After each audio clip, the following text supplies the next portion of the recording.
Hi, back with chapter 7. At chapter 6, we left off with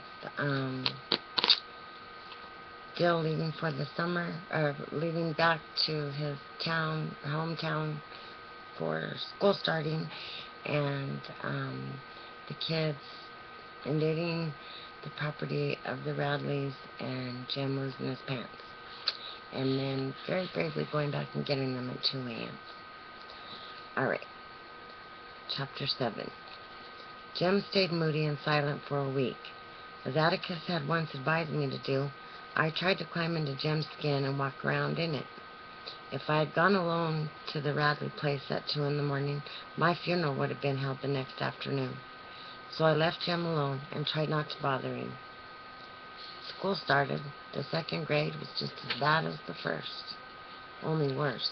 They still flashed cards at you and wouldn't let you read or write. Miss Caroline's progress next door could be estimated by the frequency of laughter. However, the usual crew had flunked the first grade again and were quite helpful in keeping order. The only thing good about the second grade was that this year I had to stay as late as Jem, and we usually walked home together at 3 o'clock. One afternoon when we were crossing the schoolyard toward home, Jem suddenly said, "There's something I didn't tell you." As this was his first complete sentence in several days, I encouraged him. "About what?" "About that night." "Well, you never told me anything about that night," I said. Jim waved my words as if sounding gnats. He was silent for a while, and then he said, When I went back for my breeches, they were all in a tangle.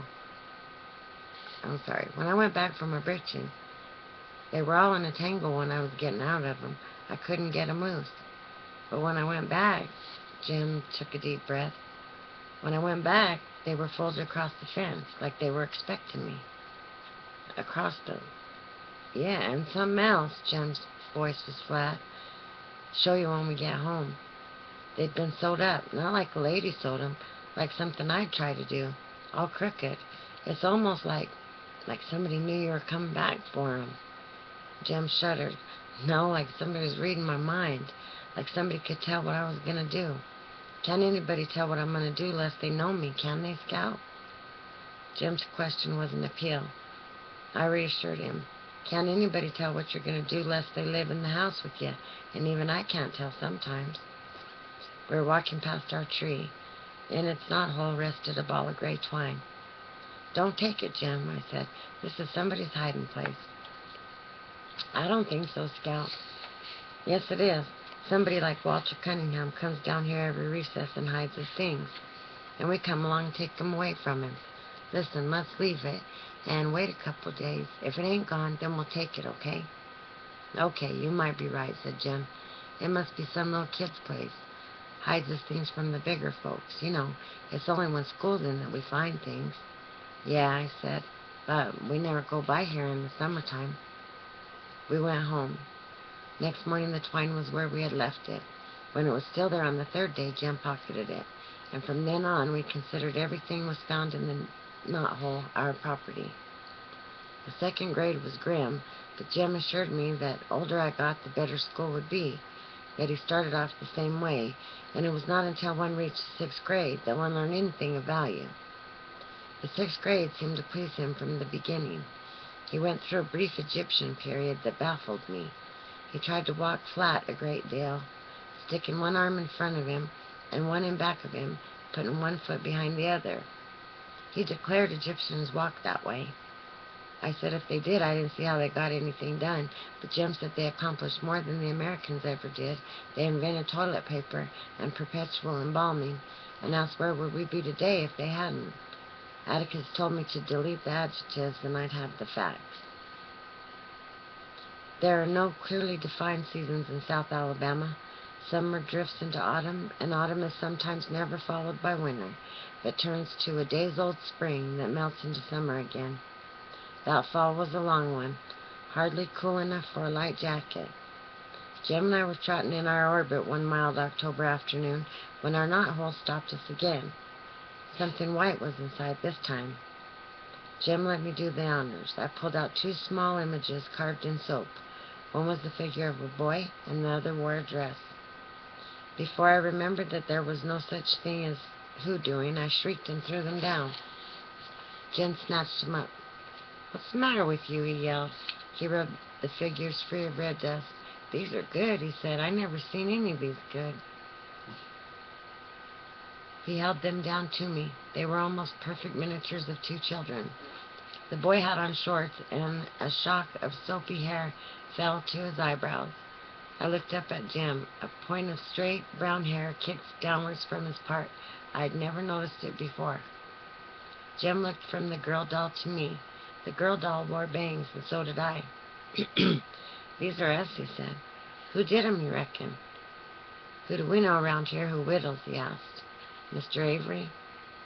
"Mr. Avery just does like this. I mean carves." Mr. Avery averaged a stick of stove wood per week. He honed it down to a toothpick and chewed it.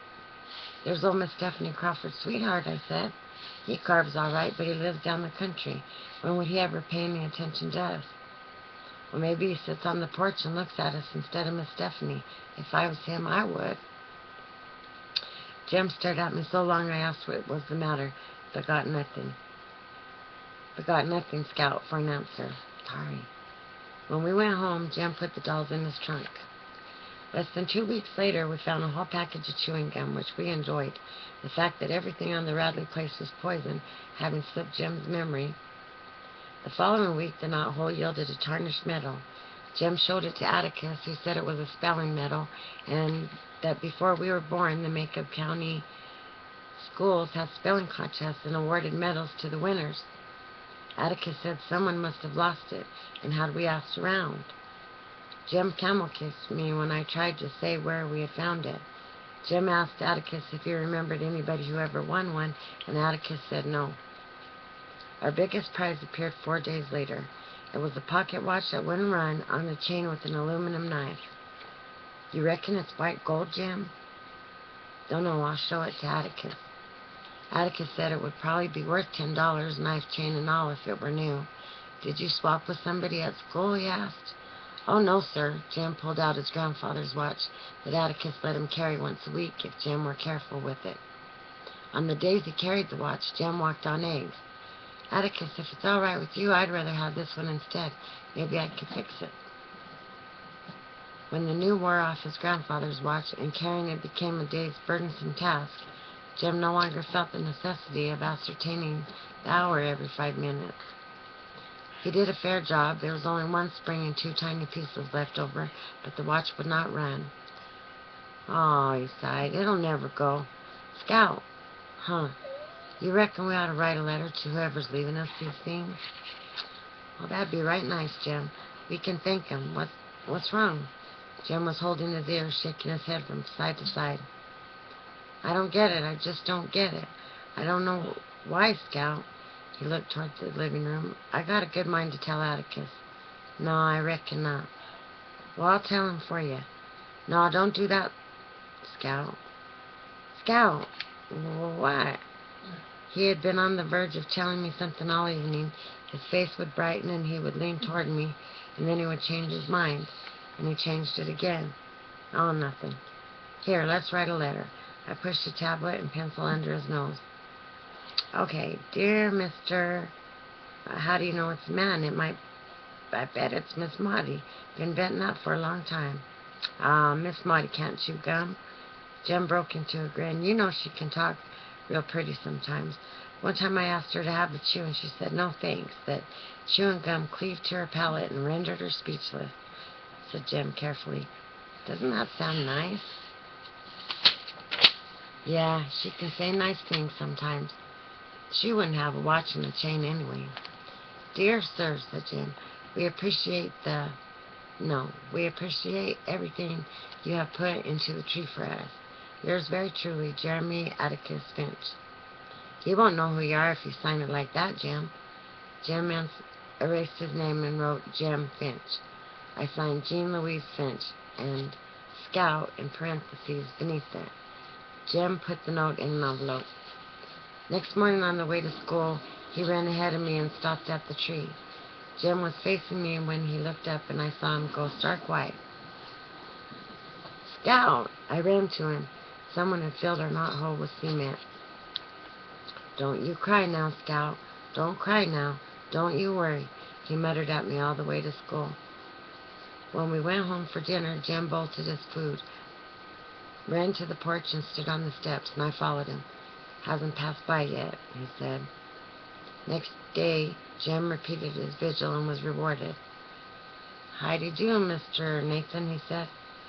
"Morning, Jim, Scout," said Mr. Radley as he went by. "Mr. Radley," said Jim. Mr. Radley turned around. "Mr. Radley, did you put cement in that hole in that tree down yonder?" "Yes," he said, "I filled it up." "Well, why'd you do that, sir?" "The tree's dying. You plug 'em with cement when they're sick. You ought to know that, Jim." Jim said nothing more about it until late afternoon. When we passed our tree, he gave it a meditative pat on its cement and remained deep in thought. He seemed to be working himself into a bad humor, so I kept my distance. As usual, we met Atticus coming home from work that evening. When we were at our steps, Jim said, "Atticus, look down yonder at that tree, please, sir." "What tree, son?" "The one on the corner of the Radley lot coming from school." "Yes." "Is that tree dying?" "Why, no, son, I don't think so. Look at the leaves. They're all green and full. There's no brown patches anywhere. It ain't even sick." "That tree's as healthy as you are, Jim. Why?" "Mr. Nathan Radley said it was dying." "Well, maybe it is. I'm sure Mr. Radley knows more about his trees than we do." Atticus left us on the porch. Jim leaned on a pillar, rubbing his shoulders against it. "Do you itch, Jim?" I asked as politely as I could. He did not answer. "Come on in, Jim," I said. After a while. He stood there until nightfall, and I waited for him. When we went in the house, I saw that he'd been crying. His face was dirty in the right places, but I thought it odd that I